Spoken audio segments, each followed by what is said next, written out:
Bienvenidos amigos a otra reflexión más. Hoy es la del miércoles 5 de junio de 2024. Un saludo cordial y fraterno a todos los que me ven a través de la red Legón y a través de Fibranet Plus, a través del Facebook, WhatsApp, YouTube y a través del canal digital cnselaunion.com.co. Espero que ustedes hoy, como todos los días les digo, no endurezcan su corazón, sino que por el contrario se vuelvan dóciles a la palabra de Dios. ¿Para quién es fácil entender la palabra de Dios?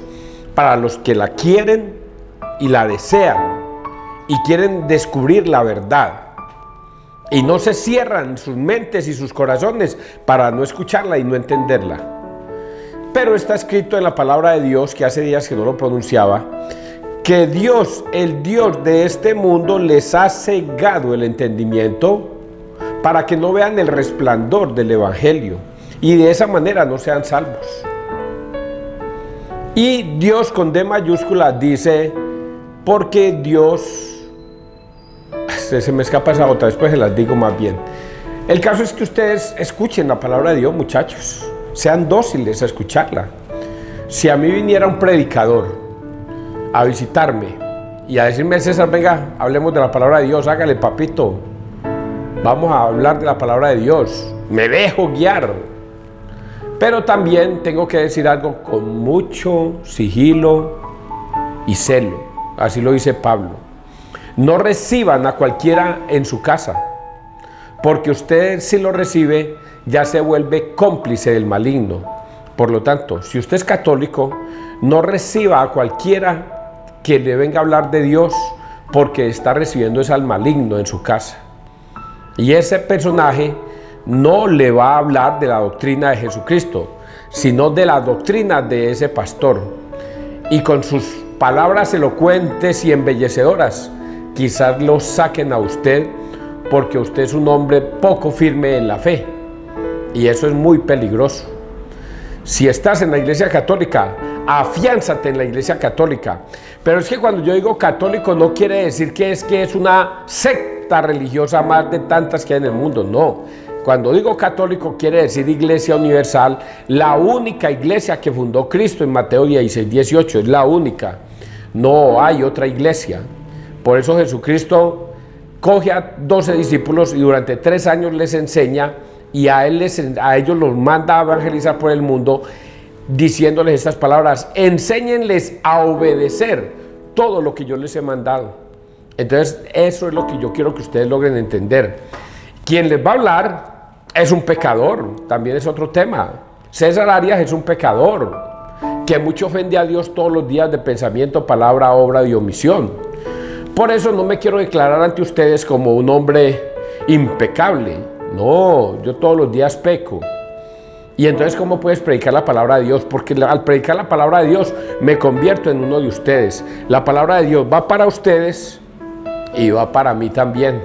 Y yo me hago un autoanálisis de mis cosas y de mis pecados. Vamos a leer la palabra de Dios y de verdad hoy escuchen la palabra de Dios y no endurezcan su corazón. En el nombre del Padre, del Hijo y del Espíritu Santo. Amén. Vamos a leer 2 de Timoteo 1:3 y 6:2. Reaviva el don de Dios que recibisteis cuando te impuse en las manos. Pablo, apóstol de Jesucristo por designio de Dios, llamado a anunciar la promesa de vida que hay en Cristo Jesús, a Timoteo, hijo querido. Voy a volver a leerlo porque esto es una carta de Pablo que le manda a Timoteo. Pablo, apóstol de Jesucristo por designio de Dios, llamado a anunciar la promesa de vida que hay en Cristo Jesús, a Timoteo, hijo querido. Te deseo la gracia, misericordia y paz de Dios Padre y de Cristo Jesús, Señor nuestro. Doy gracias a Dios, a quien sirvo con pura conciencia, como mis antepasados, porque tengo siempre tu nombre en mis labios cuando rezo, de noche y de día. Aviva el fuego de la gracia de Dios que recibisteis cuando te impuse las manos, porque Dios no nos ha dado un espíritu cobarde, sino un espíritu de energía, amor y buen juicio. No tengan miedo de dar la cara por nuestro Señor y por mí, su prisionero. Toma parte en los duros trabajos del Evangelio según las fuerzas que Dios te dé. Él nos salvó y nos llamó a una vida santa, no por nuestros méritos, sino porque antes de la creación, desde tiempo inmemorial, Dios dispuso darnos su gracia por medio de Jesucristo. Y ahora esa gracia se ha manifestado por medio del Evangelio. Al aparecer nuestro Salvador Jesucristo, que destruyó la muerte y sacó a la luz la vida inmortal, de este Evangelio me han nombrado heraldo, apóstol y maestro. Y esta es la razón de mi penosa situación presente.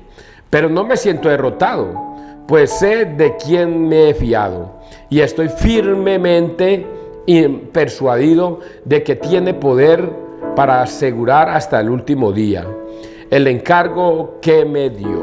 Palabra de Dios, te alabamos a ti, Señor Jesús. Pablo le escribe una carta a Timoteo. Por eso la carta dice al Timoteo: reaviva el don de Dios que recibiste cuando te impuse las manos. De eso se va a tratar el Evangelio seguramente de hoy y de las lecturas. De la imposición de las manos. Muchachos, cualquier persona que quiera evangelizar, que se aprenda la Biblia, que se vea todos los videos del Padre Luis Toro, que por cierto los invito a que se vean los videos del Padre Luis Toro y aprendan las enseñanzas de la doctrina de Cristo a través de la palabra que Él da escrita en el Evangelio. Ojalá se vieran esos videos y así ustedes entenderían mi trabajo también. Pues bien, ¿qué es la palabra de Dios? Le manda un mensaje a Timoteo. Timoteo, pareciera que estás perdiendo la fe, pareciera que tuvieras miedo, pareciera que te estás acobardando.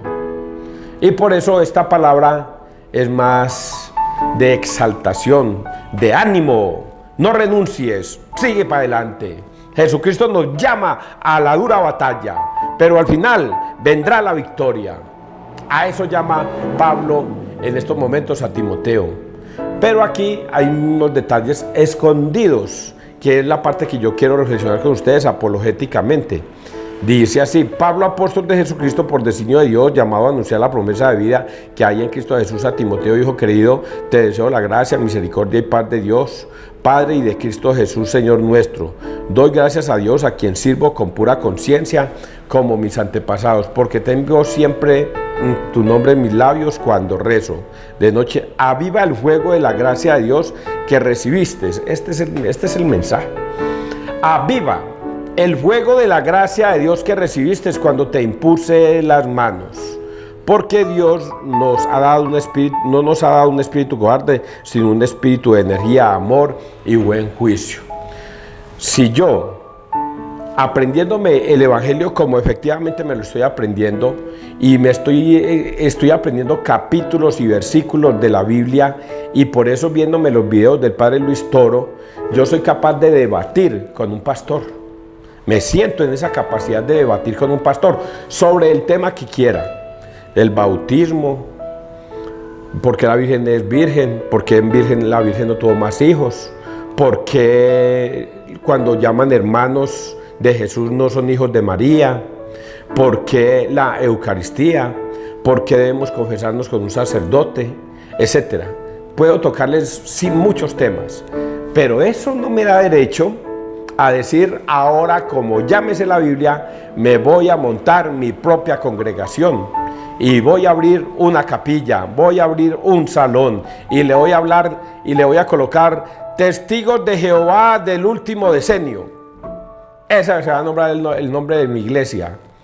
Y entonces voy a predicar la palabra de Dios y voy a ir atrayendo a público, a gente, para que comiencen a diezmar por mí y todas las cosas y a yo vivir del diezmo, porque yo estoy predicando la palabra de Dios y es Dios el que me está dando esa suerte.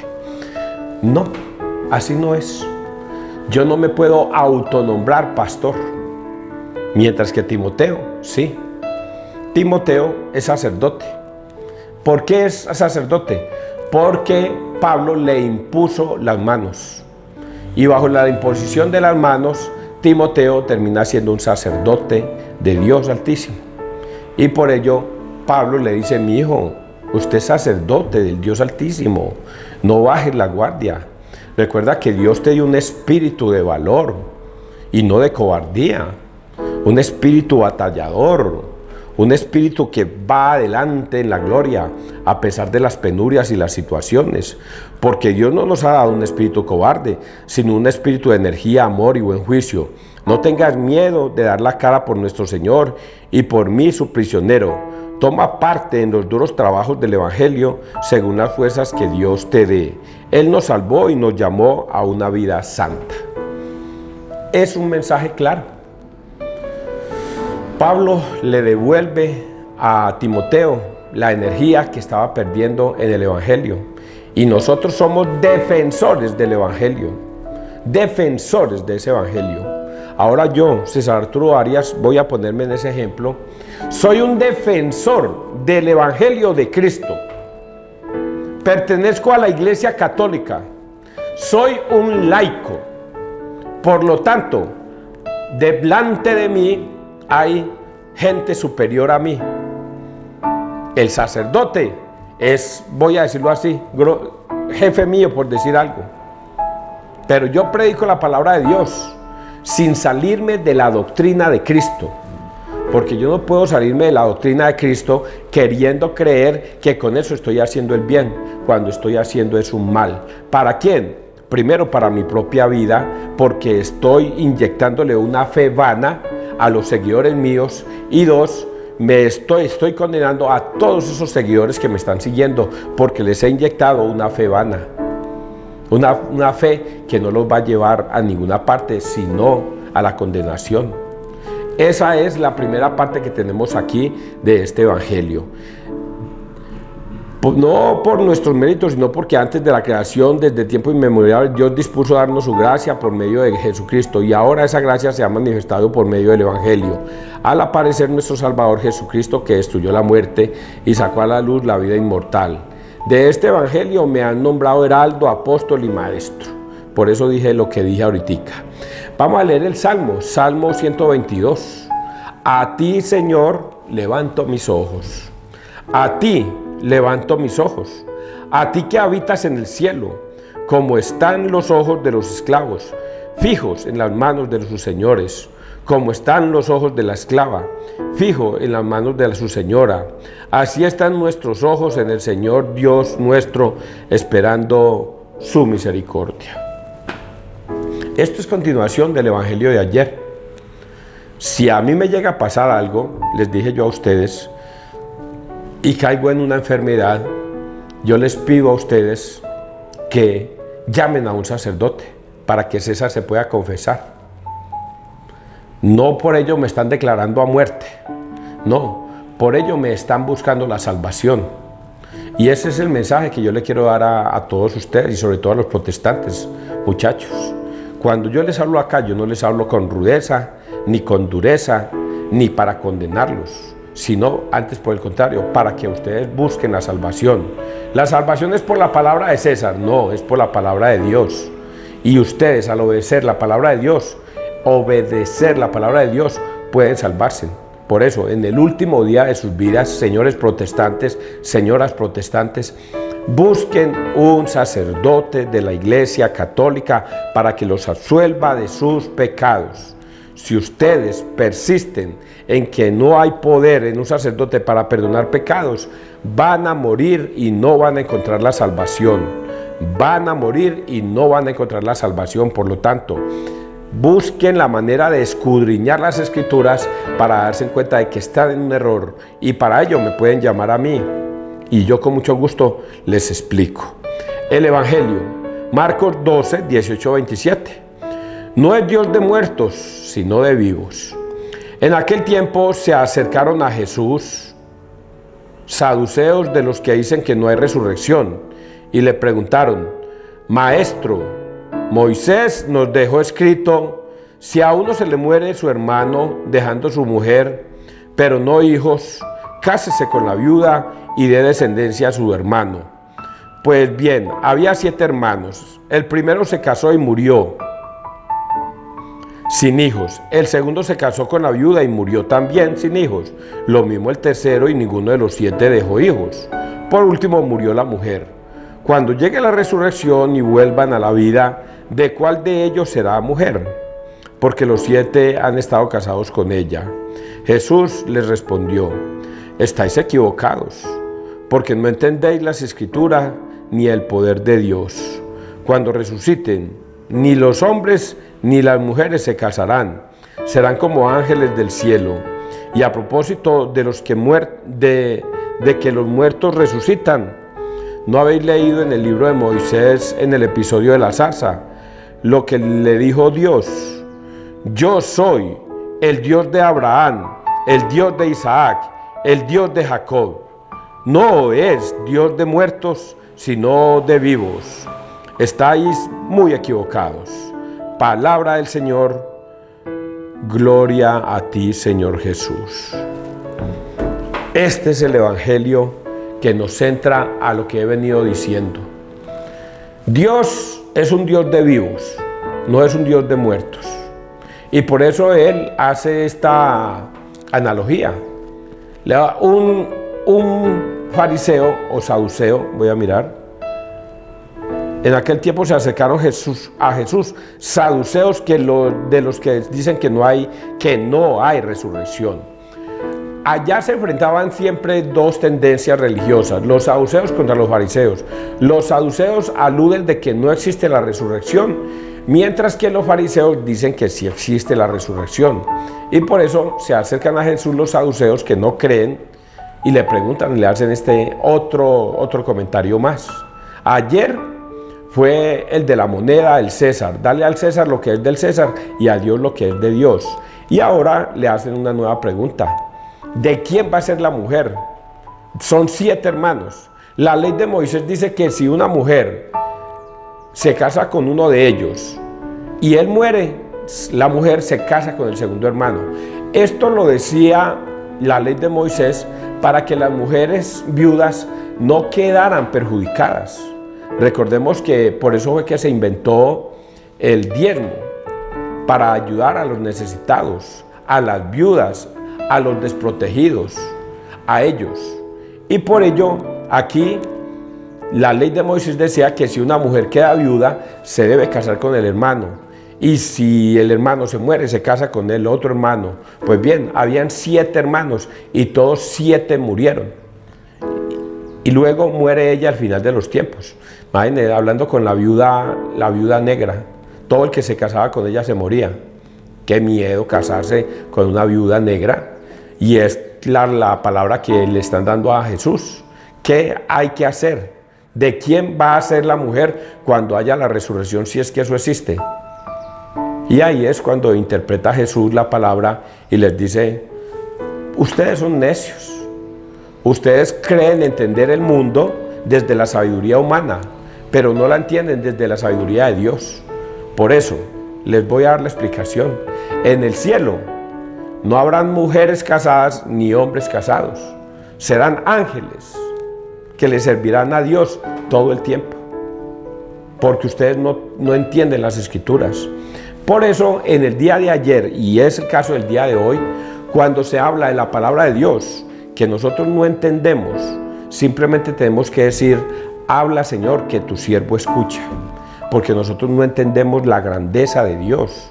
Ayer se los decía: ¿cómo puede un Dios omnipotente, poderoso, majestuoso, creador del universo, convertirse en pan y en vino? ¿Cómo puede ser eso posible? Pero la ciencia, la sabiduría humana es incapaz de entender eso. Por lo tanto, es un misterio.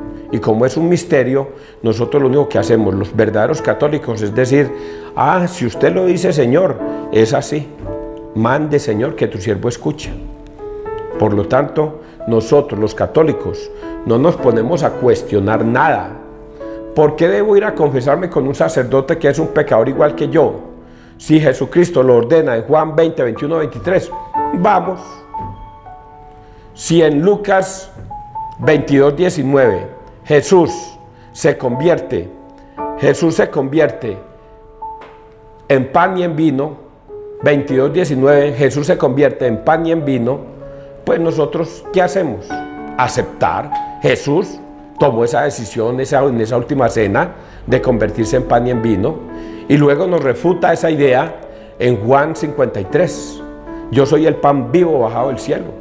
Quien coma de mi carne y beba de mi sangre tendrá vida eterna, porque mi carne es verdadera bebida y mi sangre es verdadera comida. Y mi carne es verdadera comida y mi sangre es verdadera bebida. Por lo tanto, si Jesucristo lo dijo, los verdaderos católicos que no cuestionamos a Dios, mande Señor que tu siervo escuche. Pero no así los protestantes. Viene un protestante mentiroso, un pastor mentiroso, y les dice: ay, no está Jesucristo en ese pan y ese vino, eso es mentiras, eso se lo inventó la Iglesia Católica para subyugar a la gente, no le crean. Y ahí mismo los indoctos, faltos de fe y llenos de mucha ignorancia: oh, si mi pastor dice eso, yo prefiero creerle a mi pastor que a la palabra de Dios. Y ahí mismo se salen de la Iglesia Católica por seguir a un pastor mentiroso. He ahí el problema que tienen los protestantes.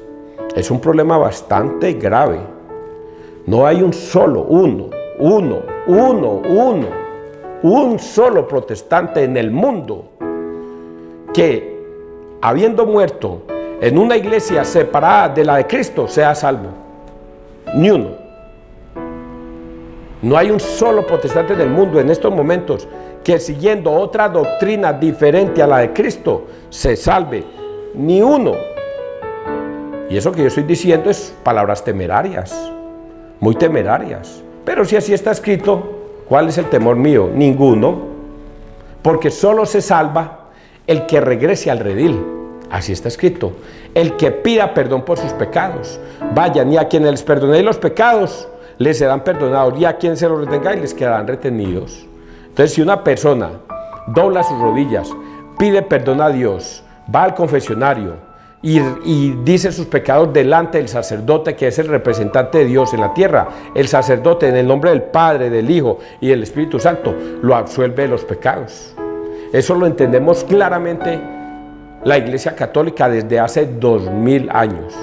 Ahora termino diciendo: ¿qué haces tú en una iglesia separada de Cristo que fundó un hombre hace 2 años o hace 20 años y se hizo llamar profeta? ¿Qué haces tú con un sacerdote, con un pastor, haciéndose pasar por profeta o discípulo de Jesús, que porque fundó una iglesia hace 50 años o 100 años? Si la iglesia tiene 2000 años. Lo que yo debo hacer es seguir la iglesia de Cristo. ¿Cuál es esa iglesia? La fundó hace 2000 años. ¿En dónde? En Mateo 16:18, con Pedro como papa. ¿Qué debo hacer yo? Seguir esa iglesia y acatar dócilmente lo que la palabra de Dios me enseña. ¿Que vino un pastor y me enredó? No, papá, a mí no me enreda nadie. Un mal católico es un seguro protestante. Un católico ignorante, seguro protestante. Pero un católico firme en la fe, no lo mueve nadie. Se sostiene en la fe. Que Dios te bendiga, que Dios nos bendiga donde quiera que todos estemos.